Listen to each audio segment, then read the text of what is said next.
Joining me now for his thoughts, Dr. Charles Krauthammer, nationally syndicated columnist and, of course, a Fox News contributor. Charles, what did you make of the developments today? Last week, we had the news that Michael Flynn would be offering to testify in exchange for immunity. That got wall-to-wall media coverage.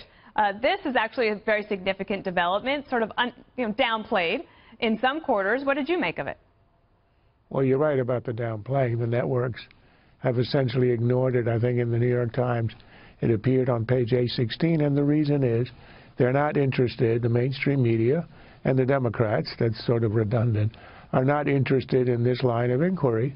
They only want to talk about the collusion story, which is a legitimate story or allegations, although there's been no evidence to date. They are not interested in this story about the improper use of intelligence, which is equally important, and it's worth investigating. I think the problem for Rice is, number one, that she appears to be totally contradicting herself. When she said a couple of weeks ago, I know nothing about this. It appears to be an outright lie and contradiction.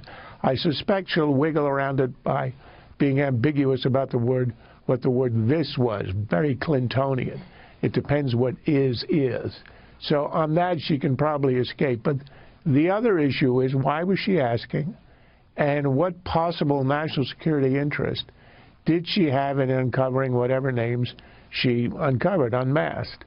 And I think until we have answers to that, we're not going to know the extent of this impropriety. If it was for national security reasons, possible, I don't quite see how that would be, then this is perfectly legitimate. But she is not an investigator. She's a political operative.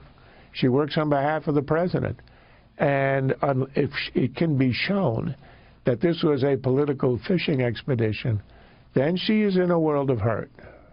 The way we've seen this story unfold is that every day, if you're on one side of this or the other, on any given day, you can feel like your side is winning. But what is the national toll on the psyche of the American people that really want to see some things get done, or maybe if you're in the resist movement, you want to see some things get blocked? But if this is the thing we're talking about, and Catherine just said, we're looking at another year to 18 months of this, what does that do to the American people's trust in the system? I think that's one of the casualties. The other casualty is it's not just what's happening in Congress, what may or may not get passed. The world around us is in deep trouble. We've got craziness in North Korea. We've got the Chinese sort of on the march in the South China Sea. The Russians are on the march all the time. We have these atrocities in Syria, and yet we seem to be now accommodating ourselves to the regime that just committed the atrocity.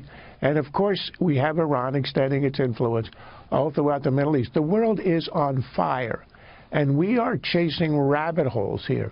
I'm not sure whether we're going to find anything of importance on the collusion issue. Yes, of course the Russians intervened. But on collusion, what's the evidence? And what exactly would it mean for there to have been collusion? And as to the impropriety of the releases, I suspect we will find one or two instances. I suspect also this is just a guess, since we really don't know. But the idea of a vast conspiracy is pretty unlikely. You and I have been here for many, many years.